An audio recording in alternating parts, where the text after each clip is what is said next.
Bienvenidas y bienvenidos nuevamente a un nuevo capítulo de este audio podcast del curso de Pedagogía y Didáctica Aprender Enseñando de la Fundación de Orquestas Juveniles e Infantiles de Chile. Mi nombre es Sebastián Hidalgo para los que quizás se están recién incorporando a este podcast y bueno, darles la bienvenida también a la gente externa que pueda estar escuchando por primera vez también este programa. Hace 2 semanas aproximadamente tuvimos nuestro último webinar vía Zoom con las y los participantes del curso Aprender Enseñando y el tema a tratar fue No quiero practicar.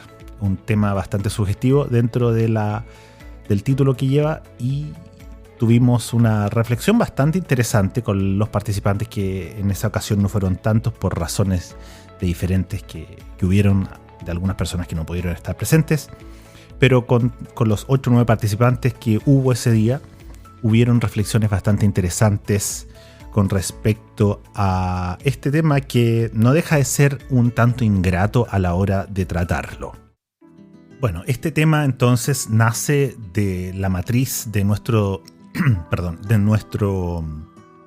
diagnóstico de la educación musical en Chile, que sin lugar a dudas se podría también extender a una cosa global. No tengo obviamente cifras ni datos de todo el mundo como para hacer un análisis general, pero creo que la problemática de no querer practicar, no por no querer, sino porque de alguna forma ocurre algo en las personas, en las generaciones actuales, que ven la práctica instrumental con ojos un tanto de aburrimiento o quizás no con la motivación que quizás tuvieron las personas que de los años 80 o de los años 90. Bueno, para situarnos dentro de ese contexto, creo que es indudable establecer un poco un paralelo. Yo siempre lo hago y creo que me ayuda también a reflexionar para poder hablar de estos temas. Una de esas reflexiones está dada por la reflexión, valga la redundancia, del videocast Diagnóstico de la Educación Musical en Chile, donde se hablaba bastante de las posibilidades que hay hoy y de las que no habían antes quizás. De las posibilidades de aprender un instrumento si somos bastante sobrios. Creo que nunca antes han habido tantas posibilidades de aprender música, no solamente a nivel digital, que ya es un tremendo mundo para las personas que tienen acceso a internet. Ya el solamente tener acceso a internet tiene una tremenda gama de posibilidades de aprender un instrumento. Quizás no de la forma clásica con profesor, pero a la información, acceder a información, a partituras, a grabaciones, a acompañamientos, a material didáctico, etc. Eso es una cosa innegable. Por lo tanto, estamos viviendo en un tiempo donde hay mucha información. Si las personas lo están ocupando, eso es otra cosa. Eso es otra reflexión que quizás podríamos hacer después. Pero a lo que voy es que si vemos, por ejemplo, el Chile de los años 80, de los años 90 incluso, era muy difícil, por ejemplo, conseguir instrumentos. Era bastante difícil conseguir también un profesor o profesora que nos hiciera clases. O sea, eran las personas... eran conocidas las que hacían clases, pero hoy día hay una cantidad mucho más grande de personas preparadas, muy bien preparadas. Por ejemplo, las personas que están en la beca de formación de profesores, incluso de FOGI, son personas que hacen clases en todo Chile y que están muy bien preparadas. Esa camada de futuros profesores no existía en los años 80, por ejemplo. Ni existían programas donde se enfocaran también músicos o personas que quisieran, digamos, dedicarse a la pedagogía. Todavía eso no está, pero sí hay una gran cantidad de personas interesadas en la pedagogía y hay mucha oferta, digamos, de posibilidades para aprender un instrumento. Ahora, dentro de esa lógica, me gustaría también observar también lo que ocurre, digamos, a nivel social. O sea, hay muchas personas interesadas en aprender música, eso es innegable. También hay instrumentos, o sea, es una cosa también que se puede ver antiguamente conseguir un instrumento era mucho más difícil, había en ciertos lugares, no eran tan masivos, ya era un tema también de conseguir, digamos, el instrumento que estamos buscando, y por lo general existían los instrumentos como más populares. Pero bueno, eso un poco para situarnos en el contexto donde estamos ahora. En ese contexto estamos ahora. Estamos en un periodo, no sé si virtuoso, pero un periodo donde hay mucha más información y posibilidades de entrar de lleno al mundo instrumental. También tiene que ver un tema financiero, pero existe también la FOGI y tremendos proyectos que están distribuidos por todo Chile, que son las orquestas juveniles, infantiles, los colegios que también conllevan también a la formación, muchas veces a través de extraprogramáticas, musicales, con clases instrumentales. Hay una serie de ofertas donde las personas pueden participar. Ahora vamos a aterrizar, digamos, de esta nube, digamos, de posibilidades, y vamos a irnos a la realidad hoy. Por lo general, y me atrevería a decir esta cifra, que fue una cifra que yo hablé en el último webinar, que tiene que ver con el problema de la práctica, del querer o no querer practicar. En general, y esta es una cifra personal también que me ocupa a mí también, creo que entre el 70 y 80% del tiempo que nosotros hacemos clases tiene que ver con un fomento al tema de la práctica. Y en algunos casos, más del 50%, por lo menos de mi trabajo, tiene que ver con mostrar aspectos dentro de la clase pedagógica, mostrar aspectos que reviertan una rebeldía a la práctica, por decirlo así. Hay un muro entre el querer practicar y el no querer practicar en muchos alumnos y alumnas, y en jóvenes, adolescentes, etc. Entonces, ese es el contexto en que está dado este tema, que para mí es sumamente interesante e importante hablarlo varias veces y tener también conclusiones de las personas que puedan estar escuchando. Por lo tanto, les dejo abierta la ventana a todas las personas que les llegue este podcast, a contactarme vía Classroom, que es la forma más directa para los participantes, pero también las personas externas me pueden contactar a través de mi email institucional de la FOGI, shidalgo@fogi.cl. Vamos a seguir con el siguiente pilar, que son las responsabilidades de ambas partes, tanto de profesores como de alumnas o alumnos.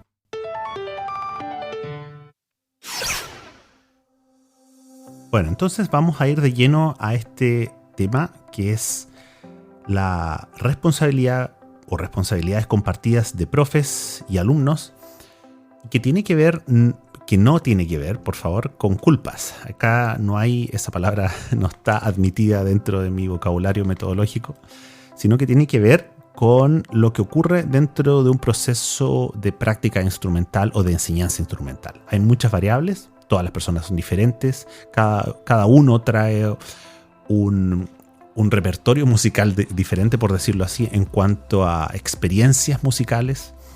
Cada persona y cada profesor tiene su visión, cada alumno tiene sus expectativas y tiene también sus dificultades, digamos, de por sí. Hay algunos que tienen talentos más que otros, pero hay otros que tienen perseverancias. Entonces es todo tan dinámico y tan diferente para cada realidad, cada persona que tenemos delante de nosotros, que es importante saber cuando algo no está funcionando. En este caso, el tema no quiero practicar. Cuando hay algún alumna o alumno que no quiere practicar o que no está funcionando en la práctica, la pregunta es: ¿qué responsabilidad en lo que está ocurriendo tengo yo como profesor o profesora? ¿Y qué grado de responsabilidad tiene el alumno X? Esa es la reflexión. La palabra culpa, como les digo, no tiene aceptación dentro de esta reflexión. Va un poco más acompañada de lo que puede ser una obligación, pero tampoco se me conjuga muy bien dentro de mi reflexión, sino que tiene que ver qué parte del trabajo para mejorar la práctica está fallando. y siempre hay responsabilidades compartidas. La primera reflexión que me gustaría hacer tiene que ver con cómo era antes. Quizás antiguamente las personas no se confrontaban con esta reflexión, ya que existían las denominadas escuelas francesas o la escuela alemana o la escuela rusa e incluso la escuela americana. Se hablaba bastante de eso antiguamente, ni siquiera tampoco antiguamente, en los años 80, 90 todavía se hablaba, y quizás en los 2000 todavía se hablaba un poco de eso, de las grandes escuelas del violín o del piano o del instrumento que sea. Prácticamente en cada instrumento ha habido, por ejemplo, una escuela rusa que tiene que ver con ciertas metodologías que no tenían cabida quizás en otros países o con otro tipo de profesores. Y obviamente la reflexión se acaba aquí inmediatamente, porque una forma, digamos, de hacer clases a ese nivel está absolutamente obsoleto. Y lo quería llevar a ese punto, ya que quizás dentro de esa tremenda nube de escuelas que habían antes, habían formas de hacer clases que eran un tanto inflexibles. Y ese es mi primer punto dentro de estas responsabilidades para profesores en cuanto a la flexibilidad e inflexibilidad. Bueno, la flexibilidad metodológica es lejos una de las herramientas que más necesitan profesores y profesoras hoy en día. La responsabilidad, digamos, está dada por las variables que hablamos antes, pero también por las diferentes dificultades que puedan tener nuestros alumnos. Una de esas dificultades, que es la mayor, es la dificultad técnica. Entonces, si yo, por ejemplo, caso X, soy profesor de violín y me gustaría de alguna forma mejorar la técnica de arco de mi alumna X también, y no está funcionando, y siempre estoy tratando de la misma forma llegar a ella con pocas variables, lo más probable es que voy a tener un problema y por ende voy a tener una responsabilidad en la eventual no práctica de mi alumna. Suena un poco duro, pero es en la práctica así. Los principales problemas se dan, por ejemplo, en los aspectos técnicos. Alumnos que dejan de practicar los ejercicios que le dejó el profesor, o tareas que no se resuelven por parte de los alumnos. Y bueno, la primera reflexión sería decir, bueno, las responsabilidades de los alumnos o alumnas, los profesores somos los que, digamos, marcamos o damos de alguna forma las líneas y las reglas para la práctica. Sí y no. ¿Por qué sí? Porque de facto es así. Los alumnos van a nuestras clases porque quieren aprender. Ahora, como hay tantas variables dentro de este proceso de práctica y de formación instrumental, tenemos que considerar hoy en día que las personas traen muchas experiencias diferentes a la hora de iniciar un instrumento. Por lo tanto, para tener éxito, el éxito pedagógico que yo hablaba también en el diagnóstico de la educación musical en Chile, tenemos que trabajar con mucha flexibilidad. Y por lo general, en los casos que yo conozco, personas que han decidido trabajar con una inflexibilidad metodológica o de contenidos, no les va muy bien. No es necesario nombrar a nadie, pero yo creo que ese es un plus. Una persona que es capaz de tomar un contenido y tener no una variante, sino que 10 para resolver un problema, o quizás ocupar los tiempos de manera diferente. Eso también conlleva a flexibilidad. Lo que hoy no funciona quizás me puede funcionar mañana. Y se van haciendo compromisos con los mismos alumnos. En el caso de que algo no funciona, de decir, bueno, vamos a hacer esto primero porque te está funcionando mejor, y conscientemente decir, lo vamos a recuperar en otro periodo, ¿qué te parece? Y llegar a un consenso, que es, creo yo, la mejor forma de avanzar hoy en día con este punto, que es bastante complicado de entender, sobre todo para chicos que están en la pubertad o están entrando en ella. Bueno, ya vamos llegando al final de este podcast, pero hay dos cositas que quizás se me quedaron en el tintero, que tienen que ver con algunos también cuestionamientos que podamos tener con respecto, a propósito de la flexibilidad en clases. Con respecto, por ejemplo, cuando observo muchas clases de profesores, qué sé yo, que tienen este problema o que tienen un tema con la práctica, que no está funcionando o que quizás no lo han abarcado de la forma que ellos quisieran, o sencillamente las alumnas o alumnos no están en flow, sencillamente. Bueno, el cuestionamiento, digamos, que tengo yo tiene que ver muchas veces con el repertorio. Hay varias instancias donde yo noto cuando escucho clases que quizás el repertorio o la pieza que se pueda estar ocupando no es de la satisfacción que alumnas o alumnos se desean. Entonces, creo que también hay un tema de flexibilidad ahí con respecto a las responsabilidades compartidas en cuanto a establecer límites claros si la pieza que estamos tratando, que estamos trabajando. Por ejemplo, la historia típica es el profesor da una pieza y los alumnos están 4 meses con esa pieza y no avanzan. Bueno, yo creo que es un tiempo más que suficiente como para decir que quizás la pieza no es la correcta. Ahora, yo pienso que no es muy motivante para profesoras o profesores tener ese tipo de metodología que dure 4 meses. Por lo general, yo soy mucho más conciso y mucho más radical en ese sentido. Después de 2 sesiones de clases, después de la segunda clase, después de yo haber dado una partitura nueva, yo tomo la decisión si esa pieza es la correcta. Creo tener como la intuición necesaria como para aquello. Si no es vuestro caso, que puede ser, hay gente que lleva haciendo muchas clases, mucho tiempo clases, pero hay otros que quizás escuchan hace poco y están recién entrando. Hay un tema de intuición donde uno ve que quizás la pieza no es la correcta. Y también hay un tema de flexibilidad. Quizás hay alumnos que no se identifican con barroco o con la música clásica y se identifican más con pop o con jazz o con otro tipo de música folk o lo que sea.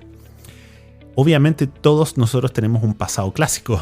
Todos nos hemos formado en conservatorios, universidades con profesores que tocan en orquestas, etc. Entonces se hace un punto también difícil para nosotros dejar el repertorio que nosotros queremos, que nosotros pensamos y que también está en libros o en métodos, abandonar ese punto. Yo creo que también con respecto a la generación, digamos, que es siempre cambiante, que siempre va a ser más cambiante de año a año, yo creo que es importante evaluar si, caso a caso obviamente, pero es importante evaluar si las piezas son de repente también un punto de convenio, donde podamos llegar a consensos. Quizás decir, bueno, no te sale, no funciona esta obra en este momento, decirle a alumno X, pero vamos a hacer una pieza quizás donde que recupere tu motivación, que yo note que te gusta, y después podemos quizás buscar una obra alternativa, también de barroco, qué sé yo, o de otra época. Yo creo que es una buena forma de llegar a un consenso. Recuerden que esa palabra, consenso, les va a hacer mucha resonancia a la hora de buscar formas de que los alumnos lleguen a un flow, digamos. El flow también, hay libros, digamos, con respecto a ese tema, se basan en ese concepto, digamos, de hacer lo que yo en el momento quiero, y que tiene que ver muchas veces con piezas que me motivan mucho y que tengo una meta absolutamente clara. Entonces, en este caso, como estamos hablando de clases formativas, quizás de alumnos que están recién comenzando, yo creo que debemos ser muy flexibles, sobre todo con el repertorio. El último pensamiento tiene que ver con la consecuencia metodológica. Y eso suena como un poco cursi, un poco serio, pero en realidad tiene que ver con la consecuencia de clase a clase. Profesores y profesoras cometen a veces, o cometemos, digámoslo, errores que tienen que ver con consecuencias de pedir lo que acordamos y olvidarlo. Yo siempre cuento la misma anécdota. Yo tuve un profesor hace mucho tiempo que era como tener clases de Kung Fu. No sabía dónde empezaba la clase ni dónde terminaba. Las clases podían durar media hora o 3.